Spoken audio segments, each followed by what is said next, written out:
নমস্কার বন্ধুরা, সবাইকে আমার চ্যানেলে স্বাগত। 15 আগস্ট চলে এসেছে খুব কাছেই, তাই আজকে 15 আগস্ট উপলক্ষে বানাবো তেরঙ্গা ইডলি। ইডলিগুলি দেখতেও যেরকম সুন্দর, খেতেও নরম তুলতুলে। চলুন তাহলে রেসিপি শুরু করা যাক। আজকে তেরঙ্গা ইডলি বানানোর জন্য এখানে নিয়েছি 1 বাটি সুজি। এটা 200 গ্রাম সুজি 1 বাটি, আর অল্প একটু আছে, সম্পূর্ণটাই দিয়ে দিলাম। এর মধ্যে দিয়ে দিলাম 1 বাটি টক দই। এটি ঘরে পাতা টক দই। এর মধ্যে আর হাফ বাটির মতো দিয়ে দেব জল, দিয়ে ভালো করে মিশিয়ে নেব। সব কিছু একসাথে খুব ভালোভাবে মিশিয়ে নিয়েছি। এটিকে এবারে রেস্ট রেখে দেবো 10 থেকে 15 মিনিট। 10 মিনিট হয়ে গেছে। এবারে এই সুজির ব্যাটারের মধ্যে দিয়ে দেব 1 চামচ বেকিং পাউডার,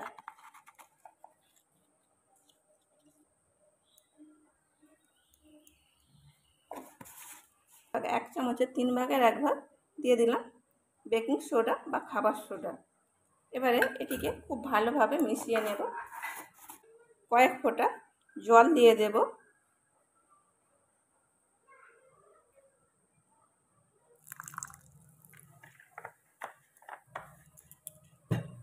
দিয়ে খুব ভালো করে মিশিয়ে নেব।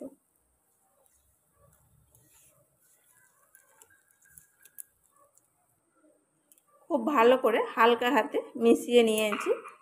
আপনারা যদি চান এখানে 1 প্যাকেট ইনো ব্যবহার করলেই চলবে। 1 প্যাকেট ইনোতে 1 চামচের মতো থাকে, 1 চামচ ইনো দিলেও হবে। এটিকে খুব হালকা হাতে মিশিয়ে নিতে হবে।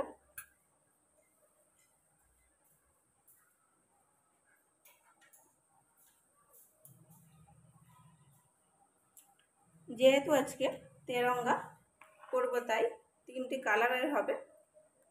অন্য দুটো বাটিতে অল্প অল্প করে ব্যাটার নিয়ে নেব। 2 চামচ করে নিয়ে নিলাম। একটি সাদা থাকবে, আর এই দুটি বাটিতে আমি সবুজ আর গেরুয়া কালার মিশিয়ে নেব। দিয়ে দিলাম কিছুটা সবুজ ফুড কালার, দিয়ে ভালো করে মিশিয়ে নেব।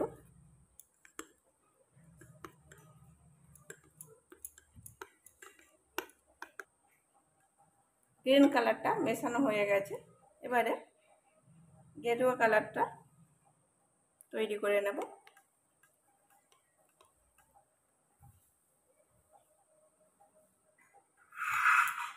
গেরুয়া কালারটা খুব ভালো করে মিশিয়ে নিয়েছি। এখানে আপনারা যদি চান কোনো কালার না ব্যবহার করতে, তাহলে গেরুয়া কালারের বদলে গাজরের রস আর সবুজ কালারের বদলে পালং শাকের রস ব্যবহার করতে পারেন। সবুজ কালার একটু একটু করে দিয়ে দেব।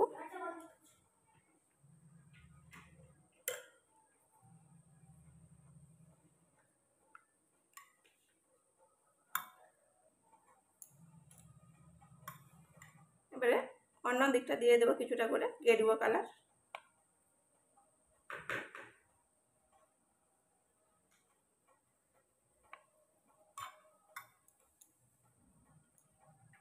এইবারে মাঝ বরাবর অল্প করে একটু সাদা দিয়ে দেব।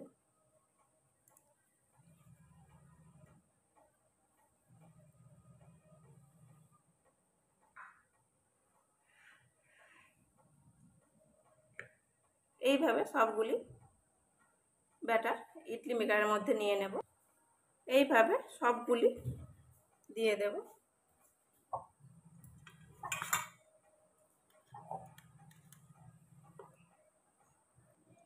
এবার এগুলি স্টিম হতে দিয়ে দেব।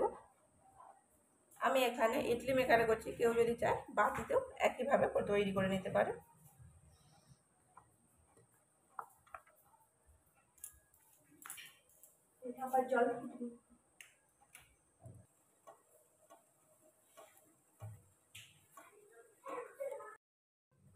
এবারে এগুলি স্টিম হতে দিয়ে দেব। আগে থেকেই আমি একটি ইডলি মেকারে জল ফুটতে বসিয়ে দিয়েছিলাম, জলটি ফুটে গেছে। এবারে 10 মিনিটের জন্য এগুলোকে স্টিম করে নেব।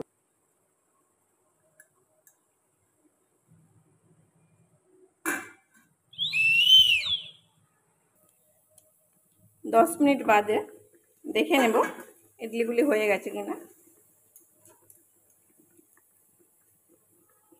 একটি ছুরি দিয়ে চেক করে নেব।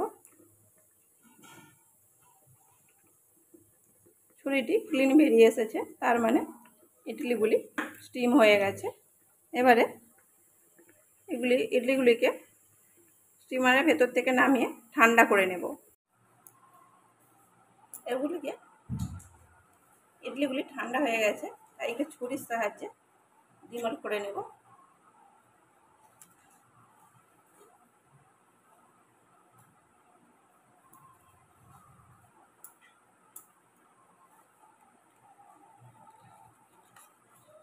ঠান্ডা হয়ে গেছে, তাই একটি ছুরির সাহায্যে ডিমোল্ড করে নিলাম। এবার একটি প্লেটে সাজিয়ে নেব।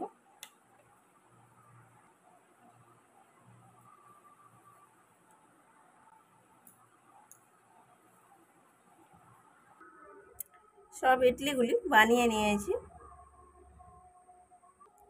হয়েছে একবারে স্পঞ্জি, নরম আর জালিদার।